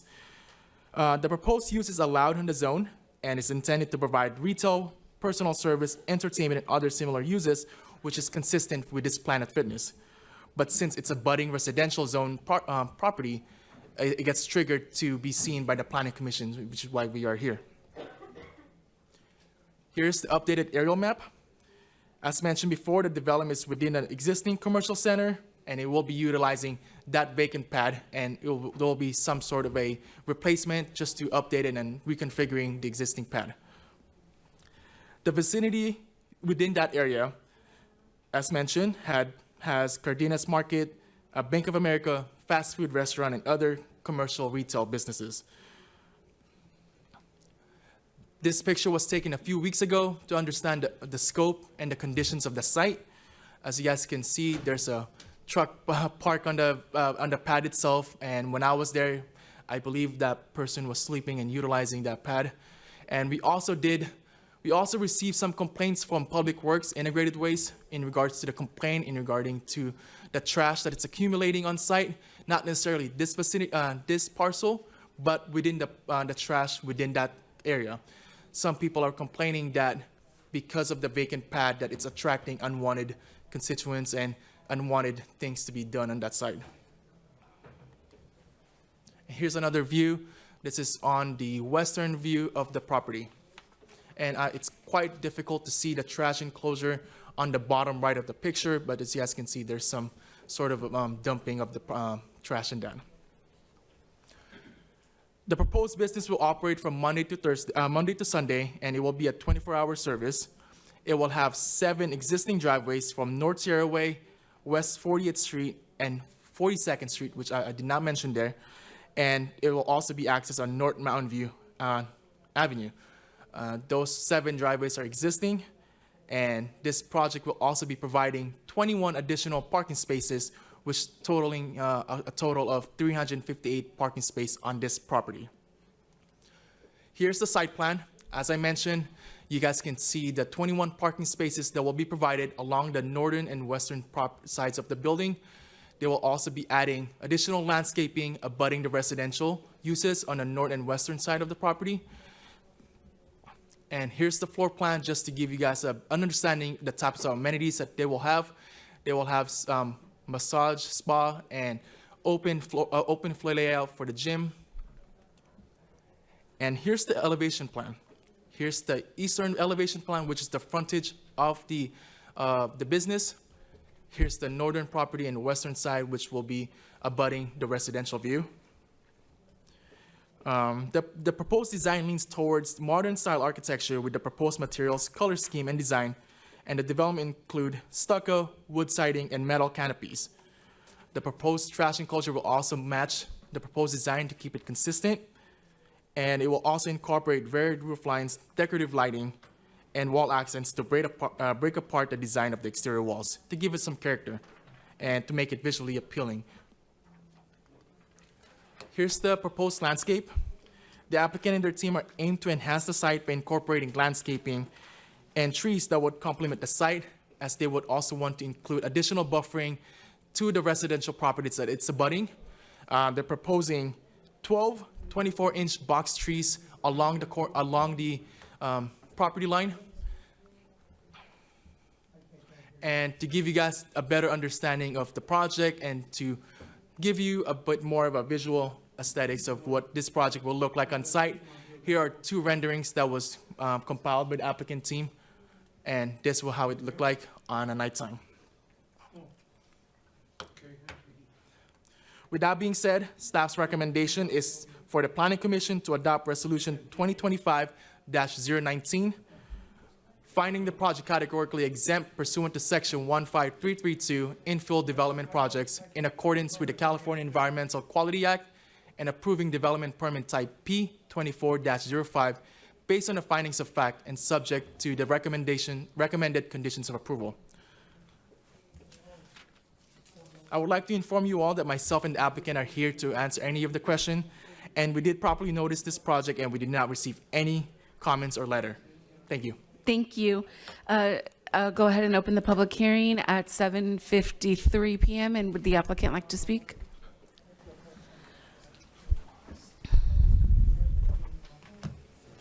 Yes.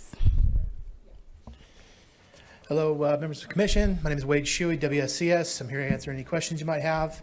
It's been a long process of 14 months. The applicant is extremely happy to be getting this from a vacant lot to a business where he can have revenue and the city can bring in revenue from the sales of the gym. This lot is I've been pushing your city staff very hard on this lot. I know a lot of them don't like my calls because I'm trying to hold them to the fire because we have very strict time limits to get this thing built. So I appreciate all their help and look forward to getting it built with you guys. Thank you. Is there any questions by the commission? Commissioner Daly?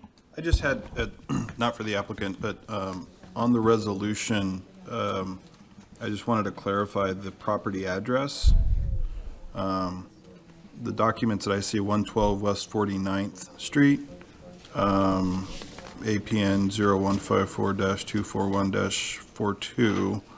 So I'm just not sure if, the map says, looks like it's on 40th, but then the property address here in the resolution says 49th Street on the first page.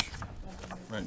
Yes, yeah, I see that corrections. I'll go ahead and make that changes that it is actually on West 40th Street and not 49. Thank you for calling that out. I'll make those changes. No problem. Otherwise, I'm good. No questions. Commissioner Garcia?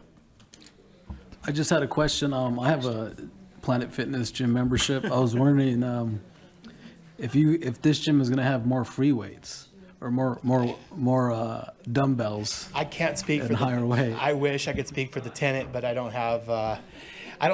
And I tell you what, if you guys would allow me to get their application in like tomorrow, we'll find out.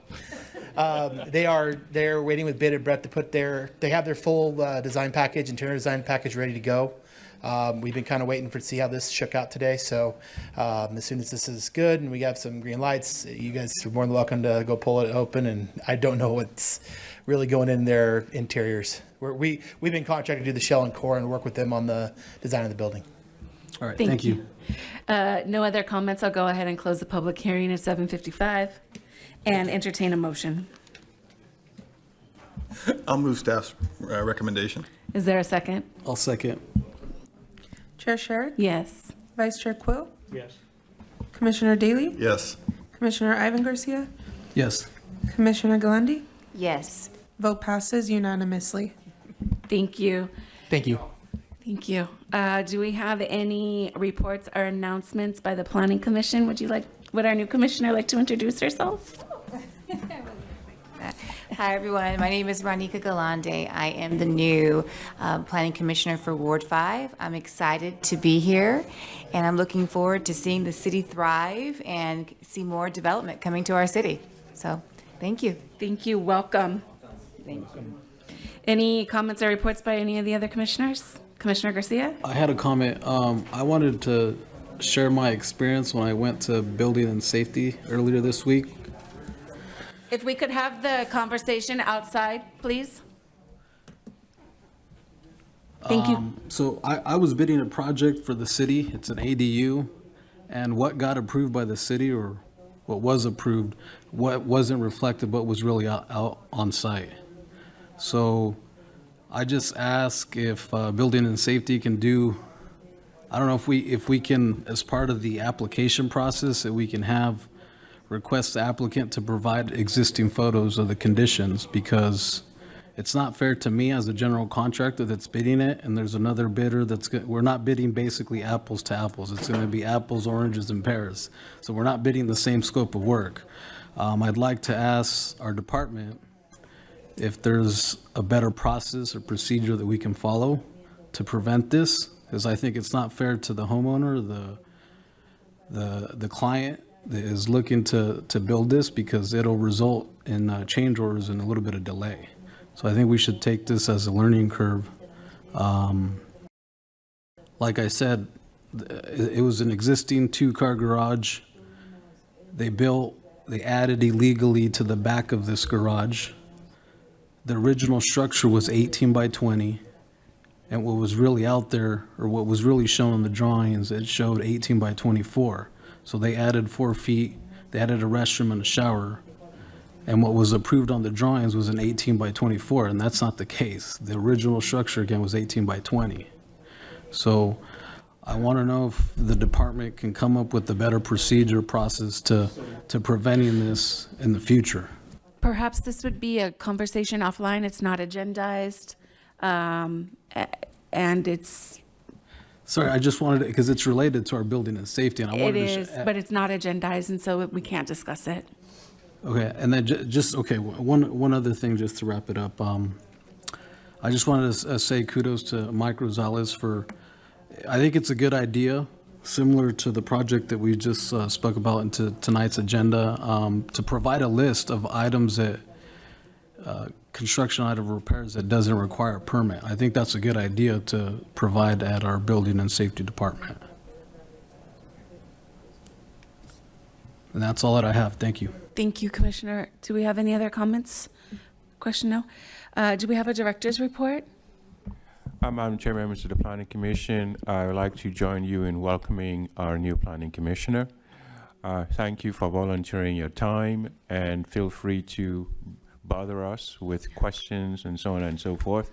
We want to make your experience as a Planning Commissioner as seamless as possible. We want you to be able to participate fully in the development review process.